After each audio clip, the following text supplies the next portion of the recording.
They found Carver's body 3 miles from the perimeter fence. That's what the official report said anyway. What it didn't mention was how his eyes had been replaced with what looked like obsidian marbles, or how his tongue had been removed with surgical precision while he was still alive.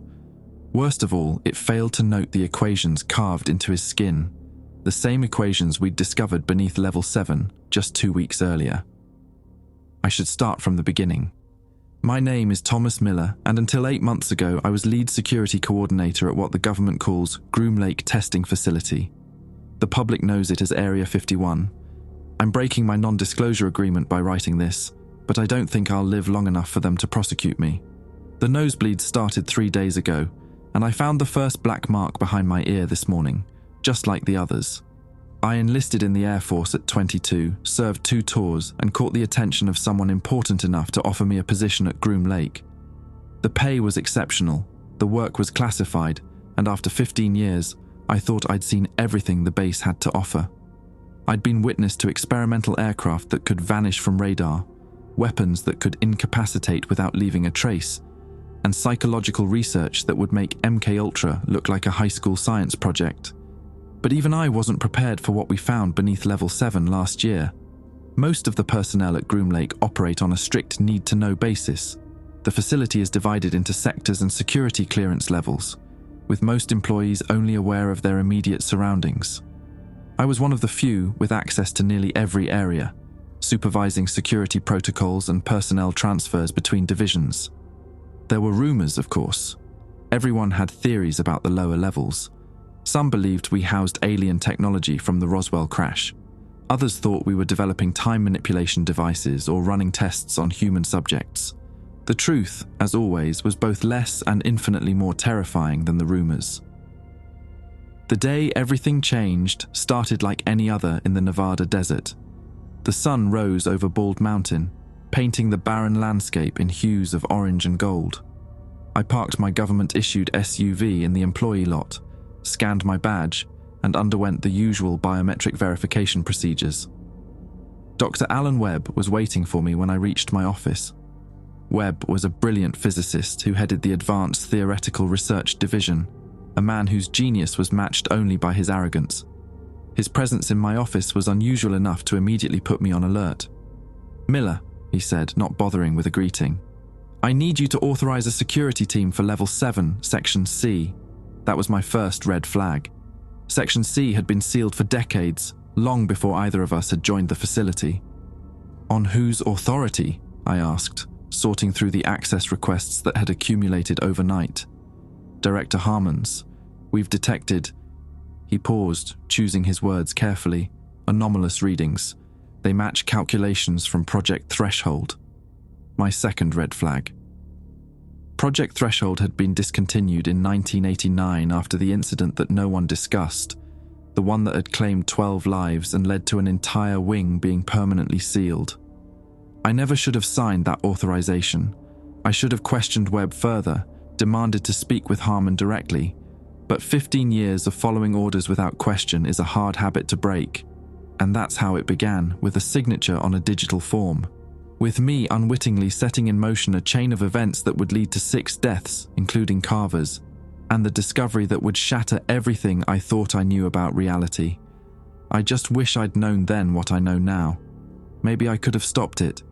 Or maybe we were always meant to open that door.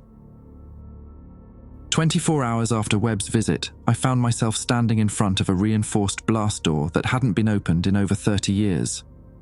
The security team I'd assembled consisted of 4 men: Rodriguez, a former Marine who'd been with base security for nearly a decade; Tanner, our tech specialist; Wilcox, an ex-ranger with a perpetual scowl; and Parker, the youngest of the group, only 3 years into his time at Groom Lake. "Atmospheric sensors show normal oxygen levels," Tanner said, checking his tablet.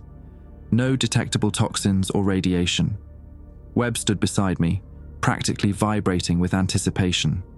Behind him were 2 other scientists, Dr. Michaels, a quantum physicist, and Dr. Burns, whose specialty I never fully understood. "The readings have intensified," Webb said, eyes fixed on the door. "Whatever's generating them, it's becoming more active." "All right," I said. activating my comm unit. "Command, this is Miller. We're proceeding with entry to Level 7, Section C, maintaining open channel." "Copy that, Miller," came the response from Security Command. "We have your vitals and feed. Proceed with caution." I placed my palm on the scanner, entered my override code, and watched as the massive door slowly hissed open, revealing a darkness that seemed unnaturally thick. Our flashlights cut through it, illuminating a corridor that showed surprisingly little dust for a space sealed for 3 decades. "That's not right," Parker muttered. "Place should be covered in dust."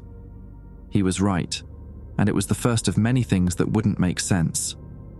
We moved forward methodically, sweeping each section before advancing. The corridor stretched about 50 meters before opening into a large laboratory space. Old computer terminals lined the walls, their screens dark. Tables held equipment I didn't recognize, odd glass containers, mechanical components that followed no logical design pattern, and notebooks filled with handwritten equations.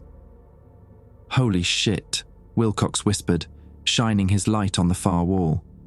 "What the fuck is that?" The wall was covered in a material that resembled black glass, seamless and reflective, yet somehow absorbing most of our light. It stood in stark contrast to the concrete and metal of the rest of the facility. Webb approached it, extending his hand. "This is it," he breathed. "The source of the readings." "Don't touch it," I ordered, but he either didn't hear me or chose to ignore me. The moment his fingers made contact, the material shifted, like liquid briefly acknowledging a disturbance before settling. Webb jerked his hand back, but not before I glimpsed something that couldn't be possible. His reflection in the surface had moved independently, its mouth forming words while Webb himself remained silent. "Did you see that?" Parker asked, voice tight. "It's responding to electrical impulses from the human nervous system," Webb said, excitement overriding caution. "Just as the threshold calculations predicted. We need specialized equipment," Dr. Burns interjected, "and a larger team." I nodded, relieved at the suggestion of retreat. "We'll secure the area and come back better prepared." "Wait," Webb said, pointing to the floor. "Look!" A thin line of the black material had extended from the wall, creeping across the floor like a tentative finger. "It wasn't doing that before," Michaels observed. "Everyone out," I ordered. "Now." We backed toward the exit, weapons raised. The black line stopped advancing but remained visible, a silent promise that it would be waiting for our return. The next week was a blur of activity. A containment team set up a temporary research station just outside the sealed laboratory. New security protocols were implemented. Level 7 access was restricted to essential personnel only, and no one was permitted inside Section C without a full hazmat suit and at least 2 armed escorts. Director Harmon flew in from Washington, bringing with him a team of specialists whose credentials were suspiciously vague. Among them was Dr. Lawrence Solomon, who claimed to be one of the original researchers on Project Threshold. Solomon was in his 70s, with rheumy eyes and hands that trembled slightly, not from age, I suspected, but from fear. When he saw our footage of the black wall, he turned pale. "You've opened it again," he said, his voice barely audible. "God help us all." On my 3rd night of extended duty, exhausted from overseeing the new security measures, Solomon approached me in the mess hall. The facility was quieter than usual, most personnel having been reassigned to other areas while the investigation continued. "There are rules," he said without preamble, sliding a sealed envelope across the table. "If you insist on going back in there, you must follow them exactly." "What rules?" I asked. "The only things keeping it contained," he replied, rising from his seat. "Read them alone. Memorize them. Destroy the paper afterward." As he walked away, I noticed a small black mark behind his ear, the same mark I would find on my own skin months later. Inside the envelope was a single sheet of paper containing 7 rules, handwritten in faded blue ink. Rules for approaching the threshold. Never touch the surface with bare skin. Never remain in its presence for more than 60 minutes. Never bring electronic recording devices within 10 feet. Never look at your reflection in its surface for more than 3 seconds. If you hear whispers, exit immediately. If it shows you symbols or equations, do not attempt to transcribe them. If you dream of it after exposure, report to medical immediately. At the bottom, a final note. Breaking these rules allows it to recognize you. I should have run then. We all should have. Instead, following orders as always, I scheduled our return to Section C for 0800 hours the next morning. The next morning arrived too quickly. I'd spent most of the night memorizing Solomon's rules, then burned the paper in my bathroom sink as instructed. Sleep had come in restless bursts, punctuated by dreams of floating in an endless black void. Not nightmares exactly, but unsettling enough to leave me exhausted. The team assembled at the Level 7 checkpoint looked similarly worn. Webb's eyes were bloodshot, his usual crisp appearance rumpled. The three scientists huddled together, speaking in hushed tones while reviewing data on their tablets. "Listen up," I announced, gathering everyone around. "We're implementing new protocols for this expedition." I didn't mention Solomon or his list, but reframed the rules as official security measures based on initial findings. No bare skin contact with the anomaly. Full hazmat suits remain sealed at all times. We limit exposure to 60 minutes maximum. No phones, cameras, or recording devices beyond the corridor junction. And if anyone experiences unusual phenomena, visual, auditory, or otherwise, report it immediately. Rodriguez raised an eyebrow. Unusual? Like what exactly?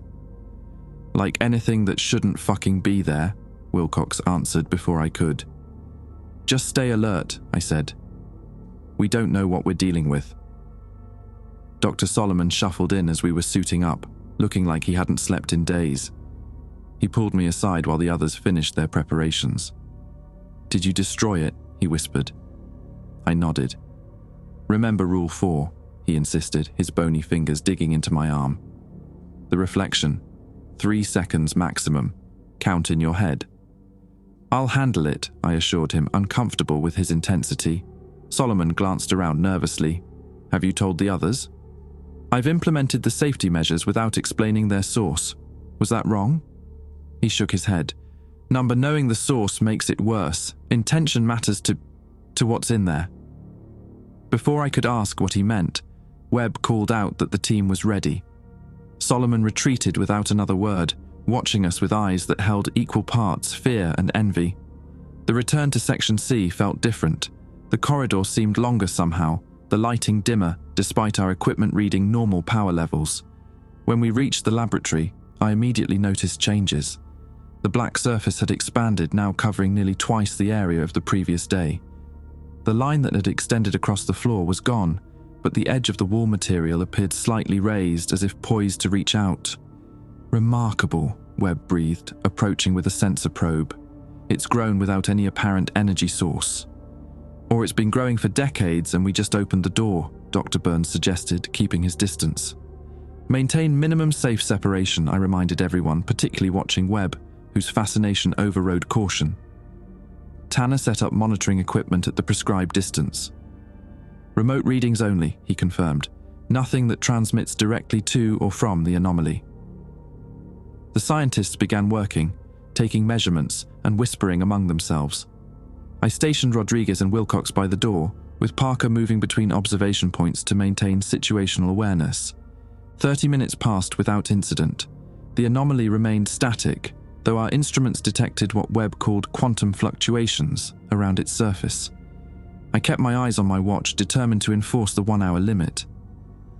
At the 40-minute mark, Parker approached me, his posture tense even through the hazmat suit.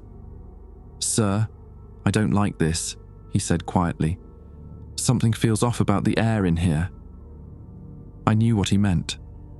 Despite the suit's filtered oxygen, there was a strange sensation, like the atmosphere had become slightly thicker, resistant to our presence.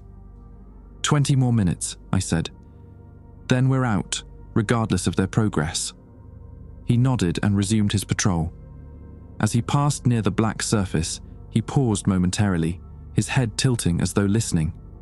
I was about to call out when he continued moving. At the 50-minute mark, it happened.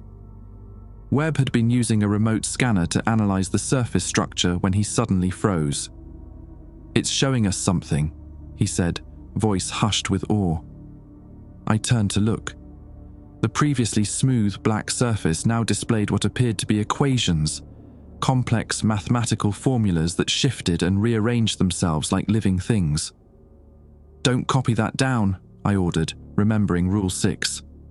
"But this is unprecedented," Michaels protested. "These equations, they're solutions to quantum gravity problems we've been working on for decades." "I said no transcription," I repeated firmly. "Observe only." Webb was transfixed, staring at his reflection in the surface where the equations seemed to flow like liquid mercury. His reflection's lips moved silently, as though trying to communicate. "Doctor, Webb," I called sharply. "Step back from the anomaly." He didn't respond. "Webb!" I moved toward him. "You're violating Rule 4. Break eye contact now." At the word rule, he finally blinked and turned toward me, confusion evident even through his face shield. "What did you say about rules?" Before I could answer, a sound emanated from the direction of the black surface, a soft, rhythmic whispering just at the edge of comprehension. "Everyone out," I ordered immediately, recognizing the trigger for Rule 5. "Exposure limit reached. Move now." The scientists protested, but my security team was already in motion, herding them toward the exit. Webb was the most resistant, actually taking a step toward the black surface before Wilcox grabbed his arm. "Don't make me carry you, Doc," Wilcox growled. During our exit, I noticed Parker lingering, his head cocked to one side as though listening. "Parker, move it!" He snapped to attention and joined our retreat. In the decontamination chamber outside Level 7, Webb confronted me. "What rules are you talking about, Miller?" "There's nothing in the official protocols about reflection limitations or whispers. New security measures," I lied, "based on preliminary observations." "Bullshit," he spat. "Solomon got to you, didn't he? Filled your head with his superstitious nonsense. That man had a mental breakdown in 1989. He's not a reliable source." "Noted," I replied coldly, "but my orders stand. 1 hour maximum exposure, no recordings of the symbols, and no extended visual contact." Webb glared but didn't argue further. As the team dispersed for decontamination, I noticed Parker standing alone, staring blankly at the wall. "You okay?" I asked, approaching him. He blinked rapidly, as though coming out of a trance. "Yeah, just tired, I think." "What were you hearing in there?" I pressed. "Hearing?" He frowned. "I didn't hear anything. But I'd seen him listening to something, both during our survey and during evacuation. I decided to keep a closer eye on him. That night, I dreamed of floating in the void again, but this time I wasn't alone. Equations surrounded me, beautiful in their complexity, promising understanding if I could just memorize them. I woke at 3:17 a.m., sweating despite the room's chill, with a nosebleed and the overwhelming urge to write down what I'd seen. Rule 7 echoed in my mind. If you dream of it after exposure, report to medical immediately. Instead, I reached for a notepad and began to draw the symbols that had appeared in my dream. I couldn't stop myself. By dawn, I had filled 12 pages with equations I couldn't possibly understand, but somehow knew were correct. I should have reported to medical. I should have burned those pages like I'd burned Solomon's rules. But by then, I think it had already recognized me, and it had begun to change the rules of engagement. I hid the pages of equations in my quarters, tucked between mattress and box spring. The rational part of my brain screamed that I was making a terrible mistake, but something deeper, something that had taken root during my exposure to the anomaly, insisted these formulas were too important to destroy. After a cold shower to clear my head, I headed to the medical wing. Not to report my dream as Rule 7 dictated, but to check on Parker. His behavior had troubled me, and I wanted to ensure he was fit for duty before our next excursion. Dr. Levine, the facility's chief medical officer, intercepted me in the corridor. "I was about to call you," he said, dark circles under his eyes suggesting he'd been on duty all night. "We have a situation with Agent Parker." "What kind of situation?" Levine glanced around, then lowered his voice. "He reported to the infirmary at 0200 complaining of a severe headache and nosebleed. By the time we got him into exam, he was... Levine struggled for the right word. Unresponsive, yet somehow hyperactive. What does that mean exactly? I asked, my chest tightening. He's conscious but won't acknowledge any of the staff. Instead, he's been writing non-stop, complex equations and diagrams. His neurological readings are off the charts. Brain activity we've never seen in a conscious subject. My mind flashed to the pages hidden in my quarters.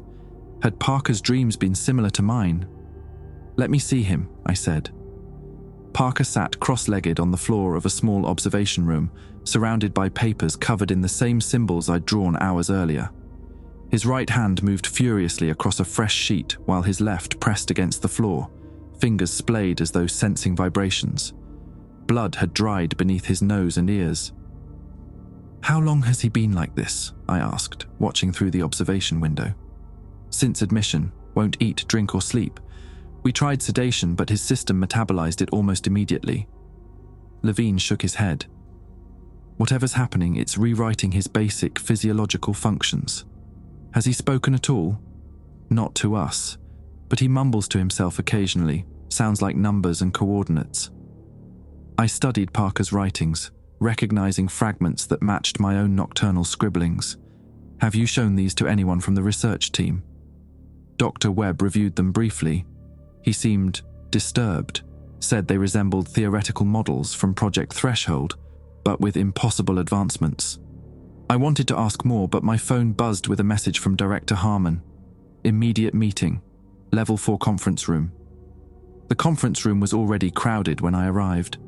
Webb, Michaels, and Burns huddled at one end of the table, arguing in hushed tones over a stack of printouts.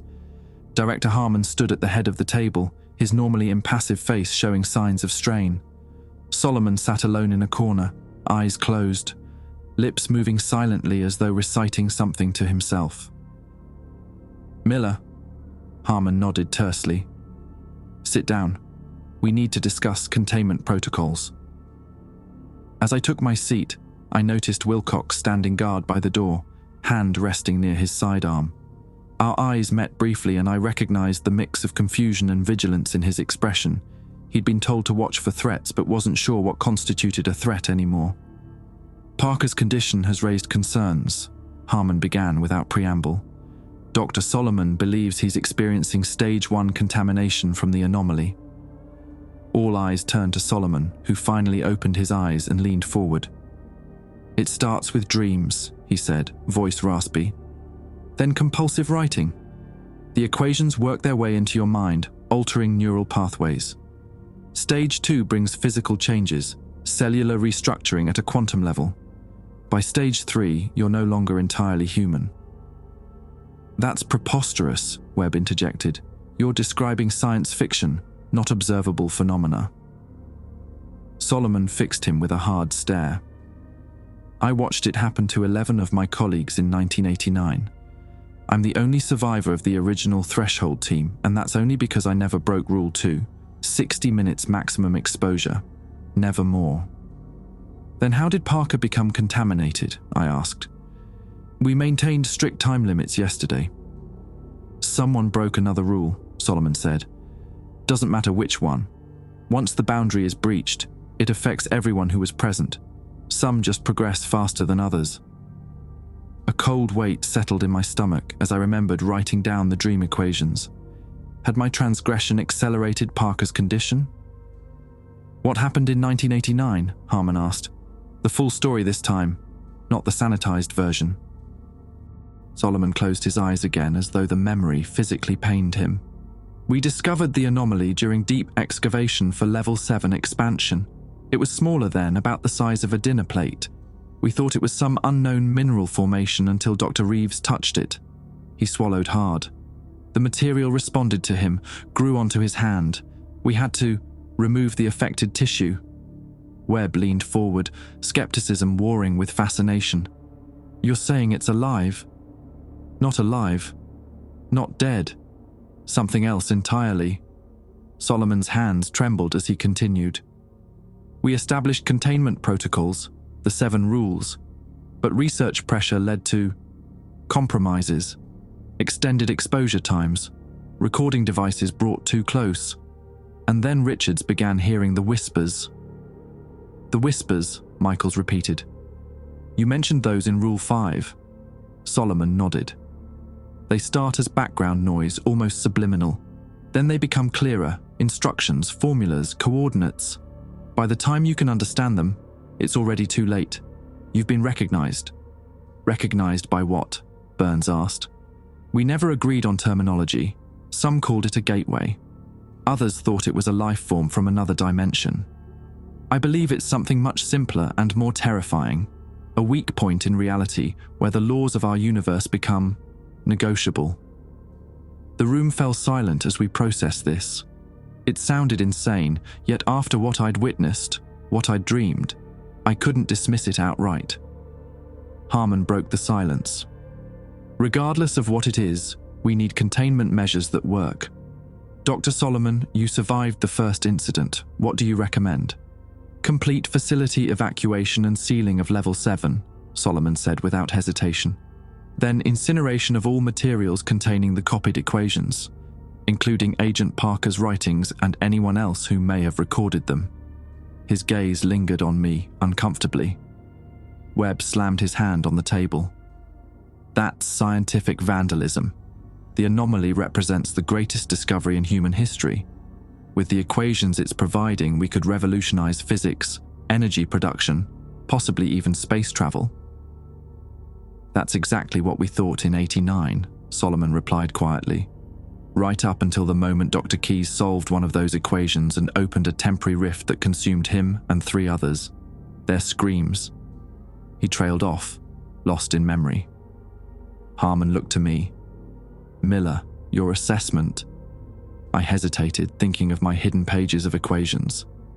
I believe we need tighter containment at minimum, restricted access to Level 7, mandatory medical monitoring for anyone previously exposed, and I took a breath, forcing myself to say it.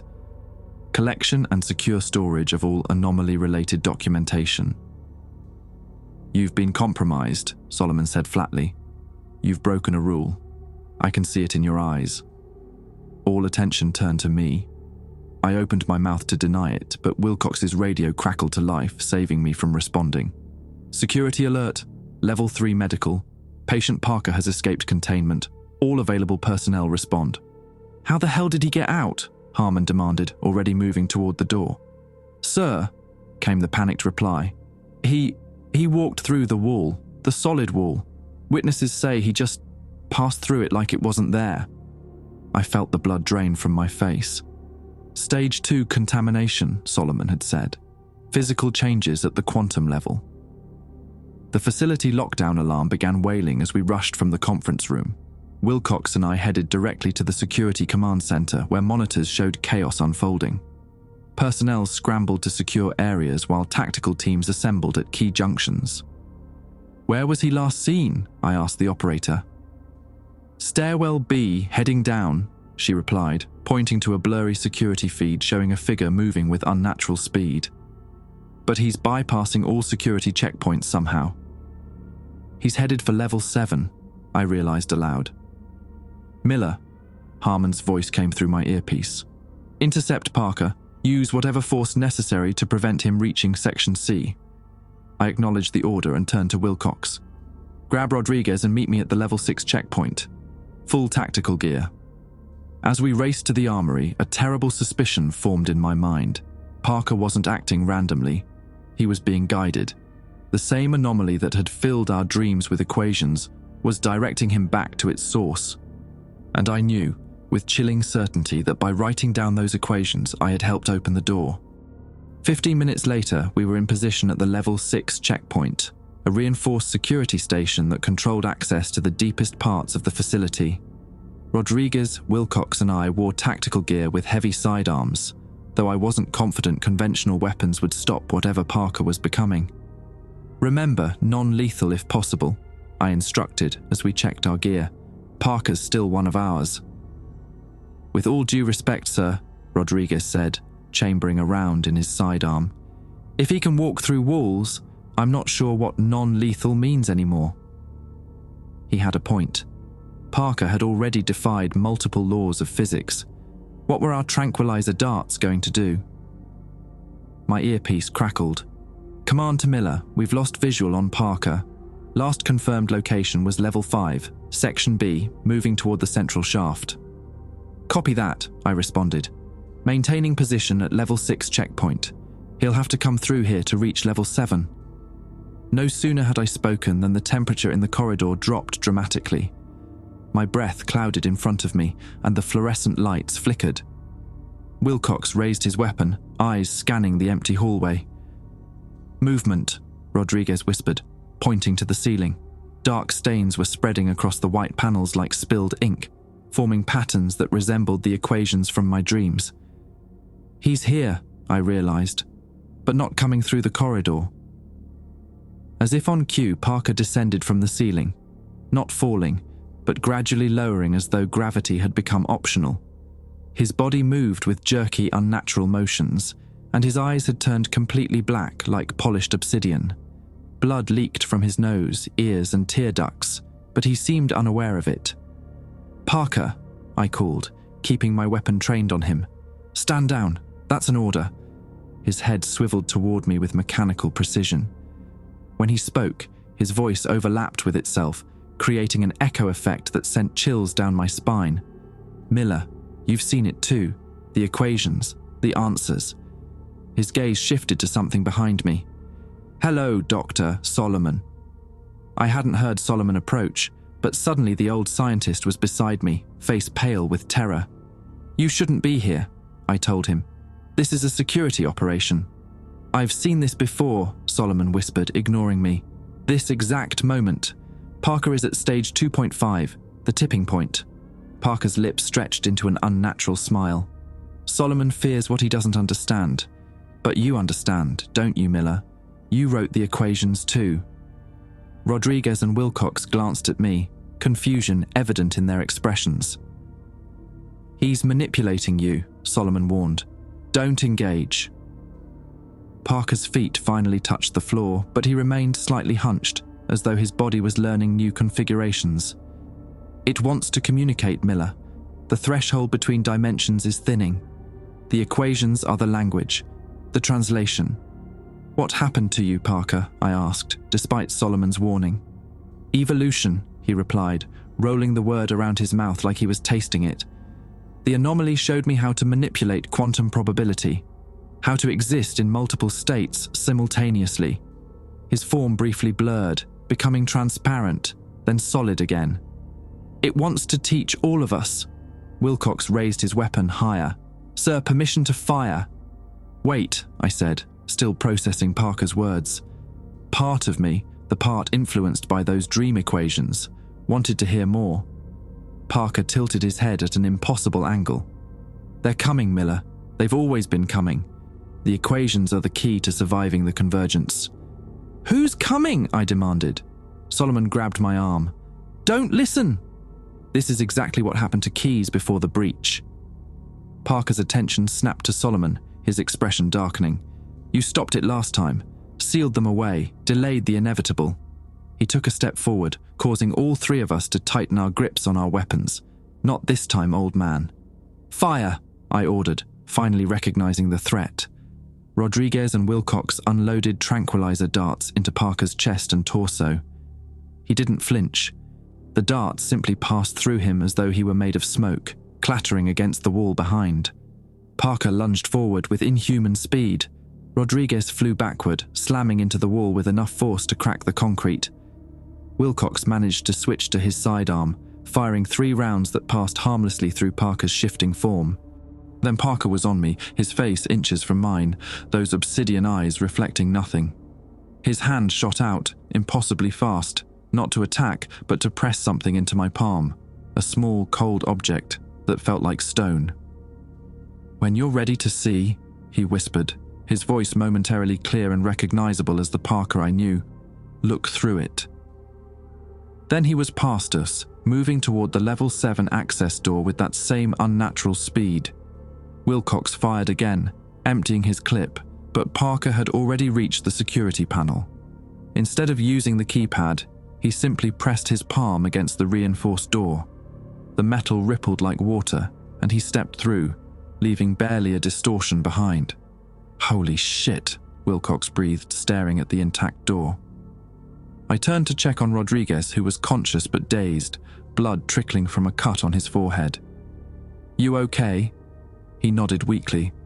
What the fuck was that, boss? I don't know, I admitted, helping him to his feet. Only then did I remember the object Parker had pressed into my hand. I opened my palm to find a small, perfectly smooth black stone, identical to the material of the anomaly wall.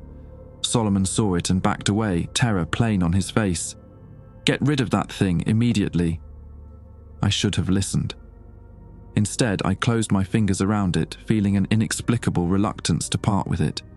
We need to secure it for analysis. Miller, Solomon's voice rose in panic. That's a fragment of the threshold. It's how the contamination spreads beyond containment. Destroy it now. Wilcox was calling for backup, reporting Parker's breach to command. The security alarm changed pitch, signaling a facility-wide emergency.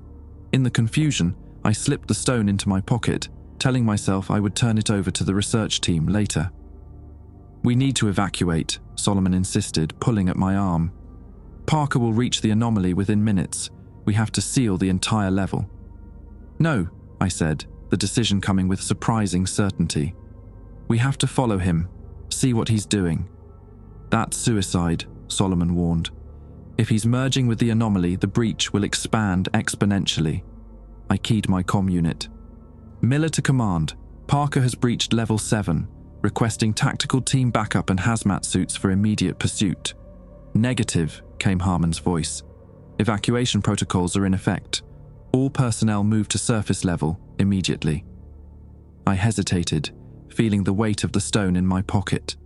The rational part of my mind agreed with the evacuation order, but something deeper, something connected to those equations and the whispers from the anomaly, pulled me toward level 7. Miller, Solomon's aged hand gripped my arm with surprising strength. It's already influencing you. The stone, the equations you wrote, they're changing how you think. I shook him off. You don't understand. None of you do. This isn't just about containment anymore. Parker said they're coming. What if this is first contact? What if the anomaly is trying to prepare us? Wilcox looked at me like I'd gone insane. Maybe I had. But I also felt more clear-headed than ever before, like pieces of a cosmic puzzle were finally clicking into place. I'm going after him, I announced. Alone, if necessary. Then you're relieved of duty, came Harmon's cold voice through my earpiece. Agents Wilcox and Rodriguez, detain Miller and escort him to decontamination. Wilcox raised his reloaded weapon, aiming it at my chest. His expression was pained but determined. Sorry, boss. Director's orders. I looked from him to Rodriguez, who was unsteadily drawing his sidearm, then to Solomon, whose eyes held a mixture of pity and resignation. You don't understand what we found, I said quietly, feeling the stone pulse against my leg through the fabric of my pocket. What it means for humanity. What we've found, Solomon replied grimly, is the end of the world. I didn't plan my next move. Perhaps I wasn't even in control of my actions anymore. All I know is that one moment I was facing Wilcox's weapon, and the next I was slamming my palm against the emergency containment button on the wall. Blast doors slammed down throughout the corridor. The lights switched to emergency red, bathing everything in a bloody glow. Automated warnings blared from overhead speakers. Containment breach protocol initiated. All personnel proceed to designated safe zones. In the confusion, I shoved past Wilcox, knocking his aim off as he fired. The bullet struck the wall inches from my head.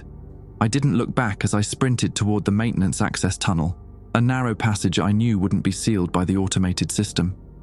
Miller, stand down, Rodriguez shouted behind me, but his voice was already fading as I ducked into the service tunnel. The passage was tight, designed for maintenance drones rather than humans. I crawled on hands and knees through the dim lighting, the stone in my pocket growing warmer with each passing second. It felt alive somehow, as though responding to my proximity to the anomaly below. My earpiece crackled with Harmon's voice. Miller has been compromised. All security teams, he is heading for level 7. Apprehend with appropriate force. I yanked the device from my ear and crushed it beneath my palm. No more distractions. no more orders. The only voice I needed to hear now was the one guiding me downward. The maintenance tunnel terminated at a small access hatch on level 7, several corridors away from Section C. I emerged into an empty hallway, the emergency lighting casting long shadows that seemed to point the way forward. The evacuation had been thorough. Everyone except Parker and me had cleared this level. As I moved through the abandoned corridors, I withdrew the black stone from my pocket. It had grown warmer still, and in the red emergency lighting, I could see faint lines appearing on its surface, the same equations from my dreams, etching themselves like living circuitry. "Look through it," Parker had said. I raised the stone to my eye, expecting to see the corridor through its obsidian transparency.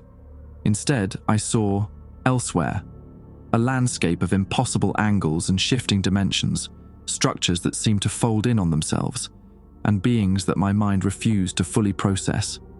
And beyond it all, a vast darkness pushing against a thinning membrane, the threshold between their reality and ours. I lowered the stone, gasping. The corridor reappeared, but now I could see faint traces of that other reality superimposed over it, quantum echoes bleeding through from another dimension. "You see it now," came Parker's voice from somewhere ahead. "The convergence." I found him in the antechamber outside Section C. He was no longer entirely human. His body had elongated, joints bending at impossible angles, skin taking on the reflective black sheen of the anomaly material. Parts of him seemed to exist in multiple states simultaneously, blurring and shifting as I watched. "What happened to you, Parker?" I asked, fighting the urge to flee. "Evolution," he replied, the word overlapping itself in that unsettling echo. "The first stage of convergence," his obsidian eyes fixed on the stone in my hand. "You've been chosen too. You're already changing." I looked down at my free hand and noticed with horror that the veins beneath my skin had darkened, tracing patterns that mimicked the equations from my dreams. "What is the convergence?" I managed to ask. Parker's form rippled, briefly displaying what looked like a star map within his torso. "The boundaries between realities are weakening, has been for decades. Accelerating now." His voice became more urgent. "They've been trying to make contact for years, but baseline humans can't perceive them without modification." "Who are they?" "The architects," Parker said reverently. "The ones who designed the multiverse. They exist everywhere and nowhere simultaneously. They need us to understand, to evolve, before the walls between dimensions collapse completely." It sounded insane, but the stone in my hand pulsed in agreement. I could feel its influence spreading through my body, changing me on a fundamental level. Yet instead of fear, I felt an odd clarity. "The equations," I said, understanding dawning. "They're a language, a means of communication." Parker nodded, his head moving too far for a normal human neck. "A translation algorithm for human minds to comprehend multidimensional concepts. Each person who solves them becomes a conduit, a bridge between realities. And the anomaly? A thinned boundary, a place where they've been trying to reach through for decades." Parker moved closer, his movements fluid, yet fractured. "Solomon's team discovered it by accident in 1989. They didn't understand, tried to control it. When Keyes solved the first equation and evolved, they panicked, called it contamination, sealed it away." My mind raced, putting pieces together with unnatural speed. But the boundary kept thinning. The anomaly kept growing behind the sealed door. "Yes, and now the convergence is inevitable." Parker's face split into that unnatural smile. "The architects chose this location specifically. Built beneath it is a node point where multiple realities intersect." Now I understood Solomon's terror. That's why Area 51 was established here. The government detected something unusual decades ago. The US military detected energy signatures they couldn't explain in the 1950s, Parker confirmed. Built the base to study them. Project Threshold was the culmination of decades of research. He gestured toward the sealed door of Section C. "The architects have been guiding human development for centuries, preparing us for this moment. Some are ready to evolve. Others... He shrugged, the motion rippling across his distorted form. Others will resist, like Solomon. And Carver? I asked, remembering the mutilated body found outside the perimeter. What happened to him? Parker's expression darkened. Carver stole equations, tried to use them for personal gain, weapons development. The architects rejected him. I shuddered, remembering the official report's sanitized description of Carver's remains. And what about me? Why give me the stone? You wrote the equations without understanding them, Parker said. Yet you didn't try to weaponize them. You sought understanding. He pointed to the door. The anomaly has grown. It's ready for the next phase, but we need to help it. The stone in my hand pulsed faster, almost burning now. Through it, I could see the membrane between realities thinning even further around Section C. Whatever was on the other side was pushing through with increasing pressure. Decision time. I could turn back, try to find Solomon and Harmon, warn them about the imminent collapse of dimensional boundaries. Or I could follow Parker into Section C and become part of whatever evolution he described. In the end, the decision wasn't mine to make. The facility shook with a violent tremor, throwing me against the wall. Emergency lights flickered and failed, plunging the corridor into darkness. When emergency power kicked in seconds later, I saw the door to Section C had been torn open, not from our side, but from within. Parker laughed, the sound distorting into something inhuman. "It's beginning!" I staggered to my feet as another tremor rocked the facility. Through the ruined doorway, I could see the anomaly had expanded to cover the entire laboratory. The black surface rippled and bulged, no longer confined to a single wall. "What do we do?" I shouted over the rumbling of the facility. "Become the bridge," Parker replied, stepping toward the threshold. "The architects need anchors in this reality, evolved humans who can stabilize the convergence, prevent total dimensional collapse." He extended a distorted hand toward me. "Join us, Miller. Help save what can be saved." The stone in my palm burned white hot now, the equations within it glowing like neon. My veins had darkened further, tracing complex patterns up my arm and across my chest. I could feel my perception expanding, awareness extending into planes I couldn't previously comprehend. Behind me, I heard the pounding of boots, security teams bypassing the containment lockdown. Solomon's terrified warnings, Harmon's cold calculations. They would destroy everything to maintain control, to preserve a reality that was already coming apart at the seams. Before I could respond to Parker, a blinding light erupted from the anomaly surface. The air itself seemed to tear open, revealing glimpses of impossible geometries and entities that existed in more dimensions than my mind could process. Parker stepped forward, arms outstretched. "The architects," he whispered reverently. His body began to transform further, expanding and folding into configurations that shouldn't exist in three-dimensional space. I raised the stone again, looking through it to see the truth. Through its obsidian lens, I saw beings of pure mathematics and energy, their forms constantly shifting and reconfiguring.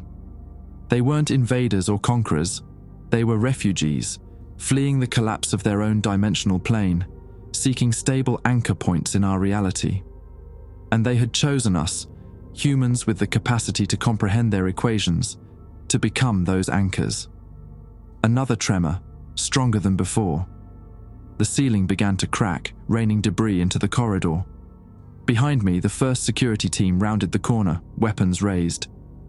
"Miller!" Solomon's voice carried over the chaos. "Step away from the threshold." I turned back to see the old scientist flanked by armed guards, Harmon stone-faced behind them. They didn't understand what was happening, couldn't comprehend what was at stake. "It's too late," I called back. "The convergence has begun. Either help us stabilize it or watch reality tear itself apart." Solomon's face fell. "So it's true. You've been completely compromised." "No," I said, feeling the stone's energy pulse through my transformed veins. "For the first time, I see clearly. This isn't contamination, it's evolution." "Fire," Harmon ordered coldly. The security team opened fire, bullets streaking toward me in what seemed like slow motion. I raised my hand instinctively, the stone pulsing in my palm. The air between us rippled and the bullets simply vanished, redirected into another dimensional plane. Parker laughed again, the sound now layered with harmonics impossible for human vocal cords. "Join us, Miller. Time is collapsing." I stood at the precipice between worlds, the stone burning in my palm, equations racing through my mind, and made my choice. I stepped through the threshold. The moment my body crossed into Section C, reality fractured around me. My perception split into multiple streams of consciousness, each observing the same event from different dimensional perspectives. I was simultaneously standing in the laboratory, floating in an infinite void, and disintegrating into patterns of pure information. The pain was beyond anything I could have imagined. Every cell in my body screaming as it reconfigured at the quantum level. I might have screamed too, but sound had no meaning in this transitional state. The stone in my hand melted, flowing into my skin, becoming part of my transformed biology. Through the kaleidoscopic fragments of my vision, I saw Parker's body expanding outward, his form unfurling like a complex origami returning to its flat state. The architects moved through him, using his evolved form as a conduit between dimensions.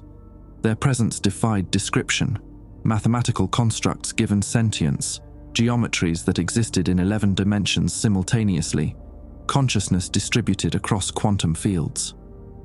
"Welcome, Bridge." They communicated directly into my fragmenting mind. "Your sacrifice enables stability." The word sacrifice triggered alarm, but before I could respond, the transformation accelerated. My skin darkened to the same obsidian sheen as the anomaly wall, and I felt my awareness expanding exponentially, stretching across dimensional planes I previously couldn't perceive. Behind me, or what used to be behind in conventional three-dimensional space, the security team and Solomon watched in horror.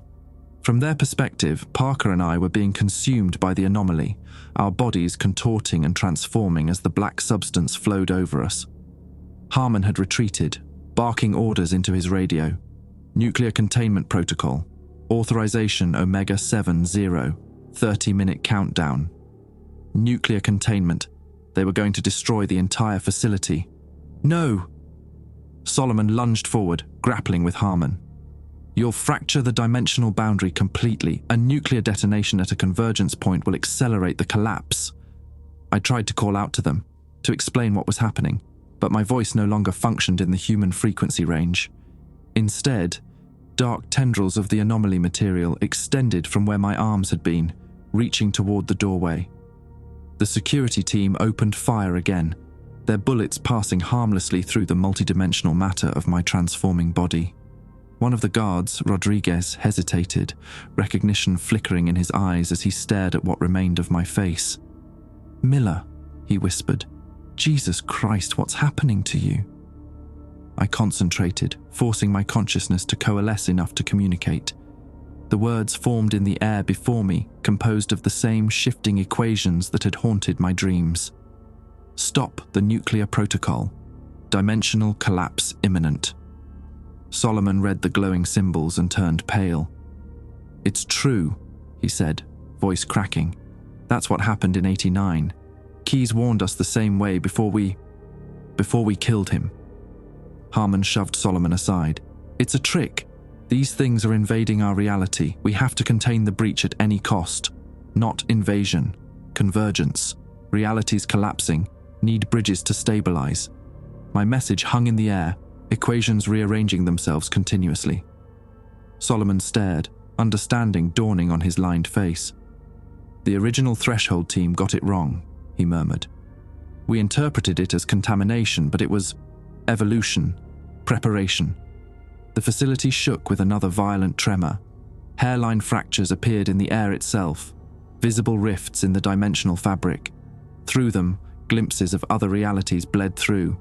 Landscapes of crystalline structures, oceans of living mathematics, cities built from thought and light. Inside Section C, Parker had completed his transformation.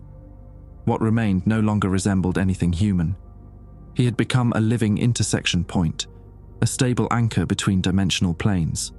The architects moved through him like electricity through a conductor, their energies stabilizing the growing rifts. I felt my own transformation approaching completion.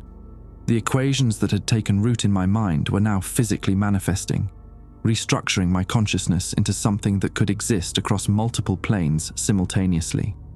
Through my expanded awareness, I sensed the facility's automated systems initiating the nuclear containment protocol.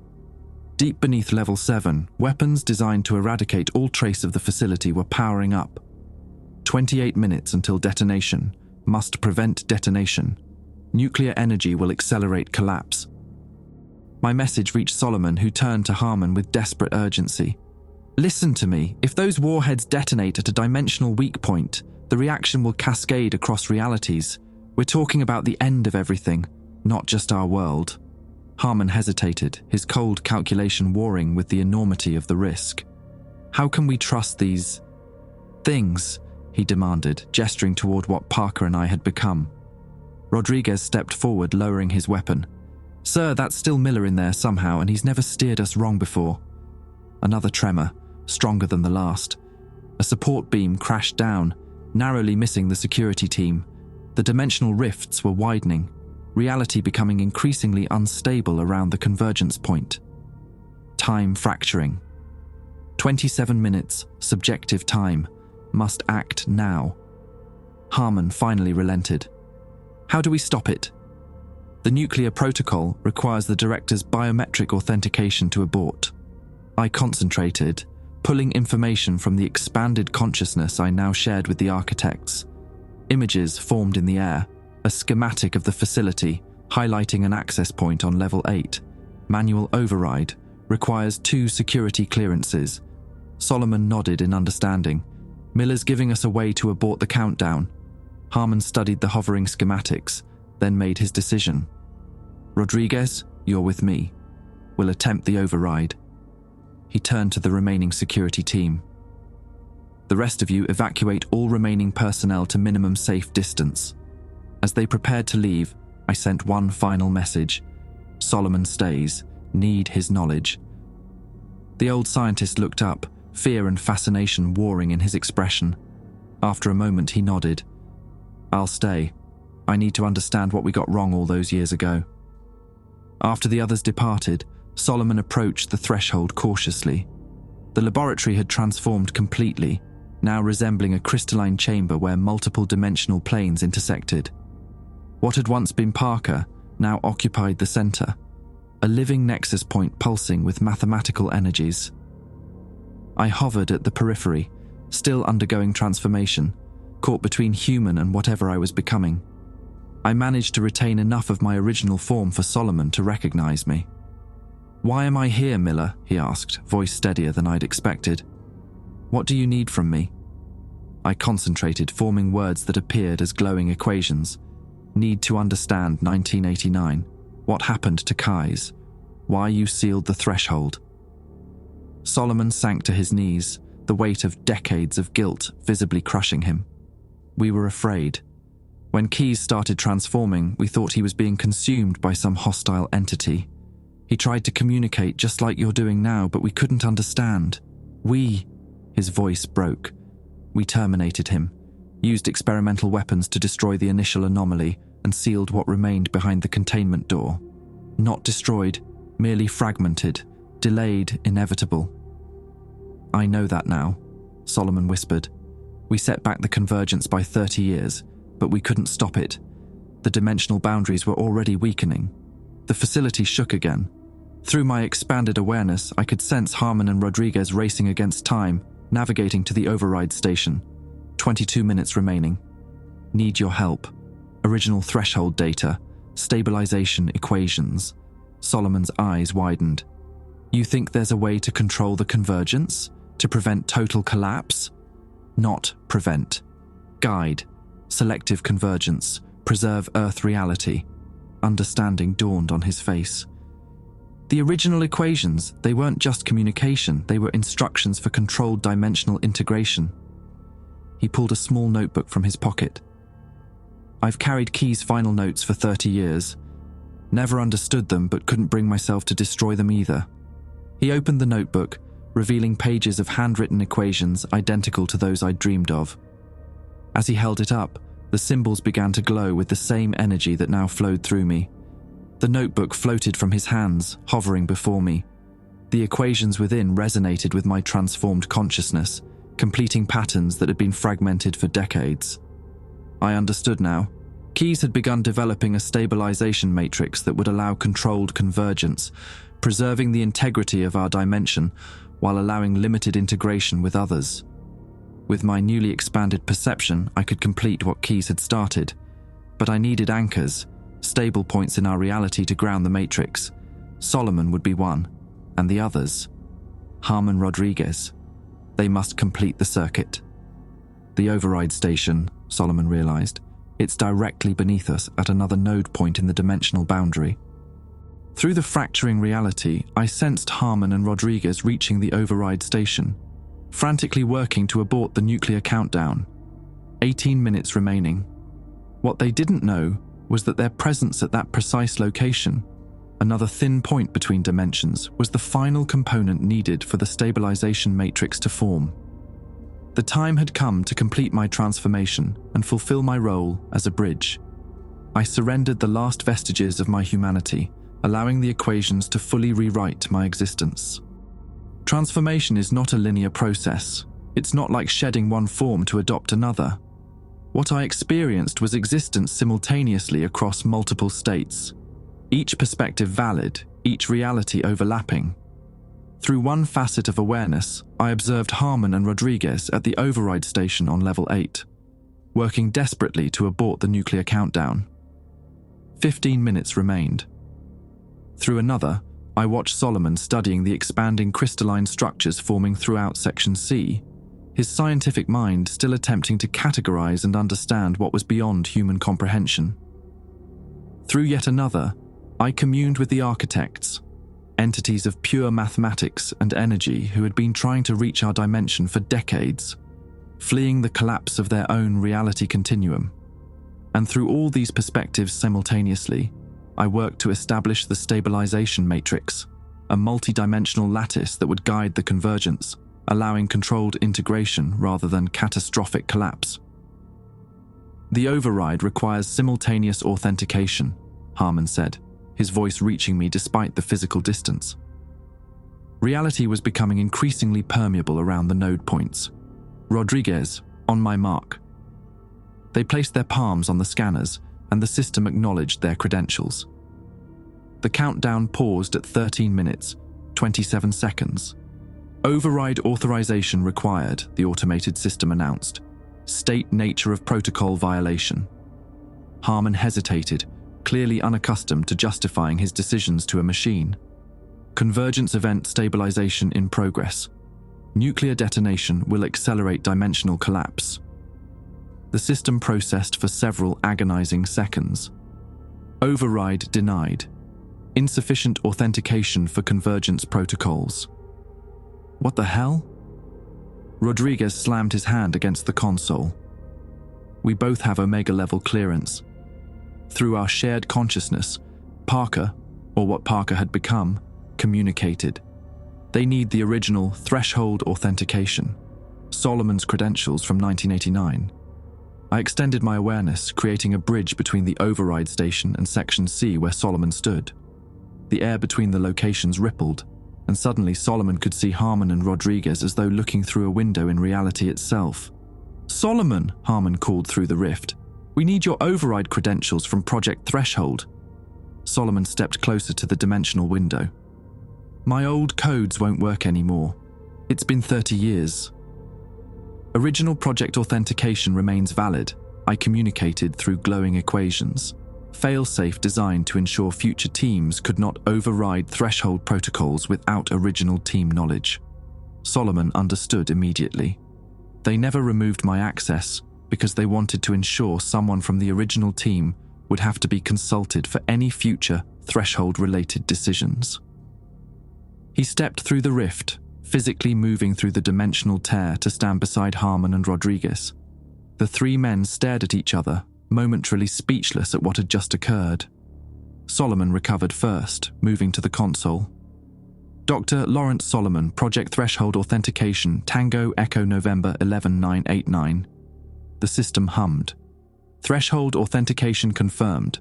Please state nature of override. Convergence stabilization protocol, abort nuclear countdown, redirect power to dimensional boundary reinforcement. Processing request. The console lights shifted from red to blue. Nuclear countdown aborted. Redirecting power to boundary reinforcement. Please note, this action requires confirmation from an active bridge entity. All three men looked up at the dimensional rift where my transformed consciousness manifested. I confirm, I communicated, the words forming in the air before them. Confirmation accepted, the system acknowledged. Stabilization protocol initiated. The facility shuddered again, but differently this time, not with the violent tremors of reality fracturing, but with the systematic redistribution of energy. Power surged through the building's systems, directed now toward reinforcing the dimensional boundaries at specific points. In Section C, the crystalline structures that had been forming chaotically began to organize themselves into precise geometric patterns. The math was working. Keyes' equations combined with the architect's multidimensional calculations were creating stability within the chaos. Through my expanded awareness, I could sense the entire facility transforming. No longer just a secret military installation, it was becoming a controlled convergence point, a place where multiple realities could intersect without destroying each other. Solomon, Harmon, and Rodriguez watched in awe as their surroundings shifted. The walls of the override station became partially transparent, revealing layers of other dimensional spaces overlapping with our own. Yet unlike the chaotic rifts from earlier, these transitions were smooth, controlled. "What's happening?" Harmon demanded, military discipline failing in the face of the impossible. Solomon understood first. "The stabilization matrix, it's working. Instead of a catastrophic convergence, we're getting a controlled integration." He turned to the manifestation of my consciousness. "You've succeeded where we failed 30 years ago. Not me, alone. Keyes began the work. You preserved it. Architects guided it." "And what happens now?" Rodriguez asked, holstering his weapon, a useless gesture in this new reality. "Limited convergence, selective integration. Earth reality preserved but expanded." Harmon frowned. "Expanded how?" Before I could answer, the final phase of the stabilization matrix activated. The geometric patterns completed themselves, locking into place across 11 dimensions simultaneously. A pulse of energy radiated outward from the 5 anchor points. Parker at the center of Section C, myself at the threshold, Solomon, Harmon, and Rodriguez at the override station, and the fragment of the anomaly that had been sealed away in 1989. The pulse expanded beyond the facility, covering a 50-mile radius in the Nevada desert. Within that zone, the laws of physics subtly altered. Dimensional boundaries became permeable in controlled ways. The convergence had begun, but on our terms.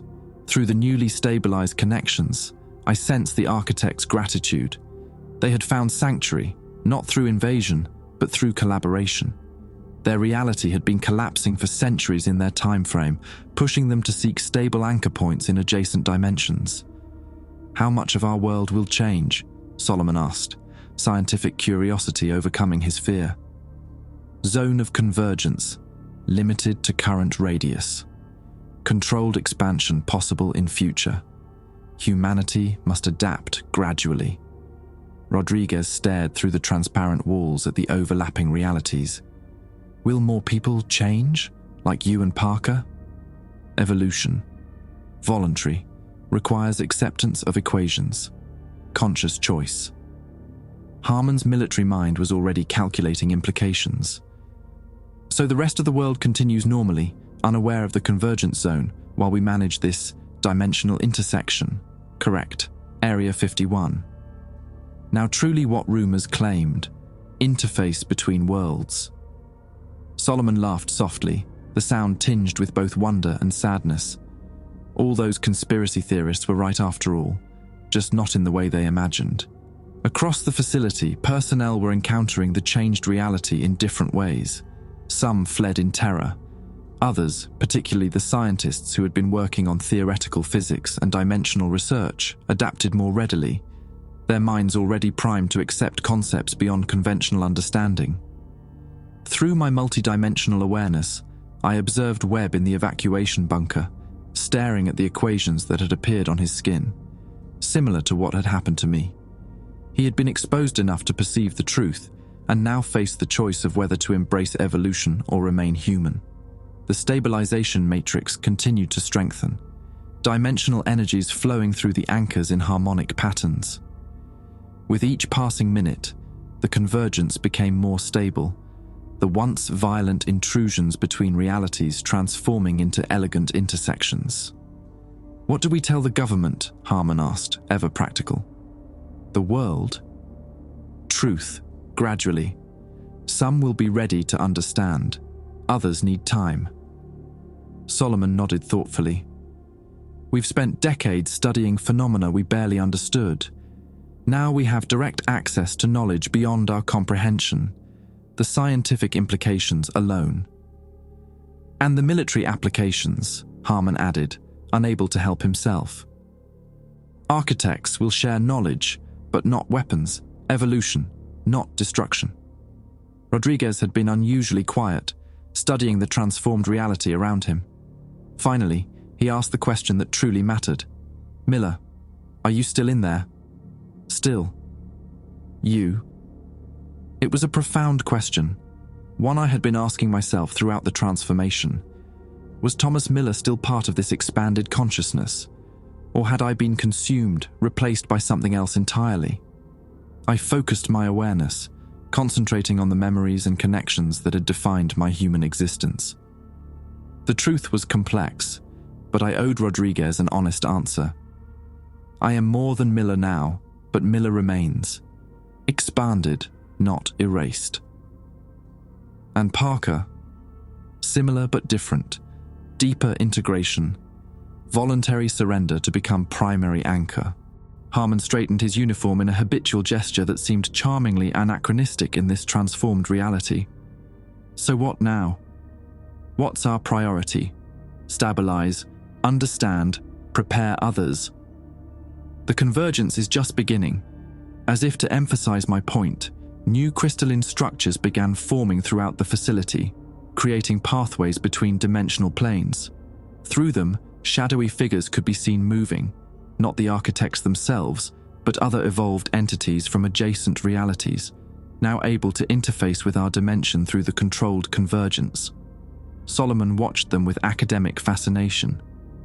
Other evolved beings, ambassadors from different dimensional planes. Yes. First contact protocols advised. Harmon smiled thinly. "Well, at least we've had plenty of practice with that at Area 51. The stabilization matrix pulsed again, strengthening further. Within the zone of convergence, a new reality was taking shape. Not replacing the old, but expanding it, enriching it with concepts and possibilities beyond human imagination. And at the center of it all, I continued my evolution, becoming the bridge that would connect humanity to the infinite dimensions beyond. 8 months have passed since the convergence. The zone around Groom Lake remains quarantined from the general public, officially designated as an environmental research area following a supposed containment leak. Only those directly involved know the truth. Within the zone, reality operates differently now. The laws of physics are more suggestions than absolutes. Dimensional overlaps create spaces where thought influences matter, where consciousness can extend beyond conventional limitations. I exist primarily as a bridge entity, facilitating communication between humans and the architects. Most of my consciousness operates across multiple dimensional planes simultaneously, but I've managed to maintain enough of my original identity to record these words. A final testimony before the black marks behind my ear complete their spread. The marks aren't a sign of contamination as I first feared, but an indicator of final transformation. Soon I'll evolve beyond the ability to communicate in human language entirely. Parker completed his transition months ago, becoming a permanent anchor at the center of the convergence zone. Solomon leads the scientific research team studying the convergence. His guilt from 1989 has transformed into purpose, a chance to correct past mistakes. He's aging rapidly, the proximity to dimensional energies accelerating his biological processes, but he works with frantic dedication to document everything before his time ends. Harmon oversees security and government relations, a nearly impossible task as various agencies demand access to the zone and its secrets. He's changed too in subtler ways. The equations have begun appearing on his skin. He's chosen the path of gradual evolution. Rodriguez opted to remain fully human, serving as liaison between the convergence team and the outside world. "Someone needs to remember what normal used to mean," he told me during our last direct communication. Webb surrendered to evolution 2 months after the initial convergence. He now exists as a secondary bridge, exploring the mathematical dimensions the architects inhabit naturally. His scientific curiosity found its ultimate expression in becoming part of what he once studied. As for Carver, we finally understood what happened to him. The equations he stole were incomplete, his evolution unguided. The architects didn't reject him, as Parker had said. They simply couldn't stabilize his transition. What was found outside the perimeter fence was the result of uncontrolled dimensional shifting, a warning of what happens when the convergence is forced rather than guided. The government has established a new organization to manage the zone, Project Integration. Their public mission involves environmental research and advanced physics. Their actual purpose is preparing humanity for the larger convergence to come, because this is just the beginning. What happened at Area 51 is a controlled test case, a prototype for what will eventually spread worldwide as dimensional boundaries continue to thin across the planet. Some will resist, seeing only invasion or contamination. Others will embrace evolution, recognizing the infinite possibilities it offers. Most will never know until the choice is directly before them. I write this account knowing it will seem like the ravings of a madman to anyone outside the convergence zone. But someday, perhaps soon, you'll see the equations appear in your dreams, on screens, in the patterns of everyday life. When that happens, remember, it's not contamination, it's not invasion, it's evolution, the next step in humanity's journey. The black marks have reached my face now. My remaining time as Thomas Miller is measured in hours. The bridge calls, and I must answer. If you ever find yourself at Groom Lake, look to the southwestern sky at sunset. If you see crystalline structures overlapping with the clouds, geometries that shouldn't exist in our reality, know that's where I'll be, along with Parker, Webb, and countless others who chose to become the bridge between worlds. The convergence awaits, and it's beautiful beyond words.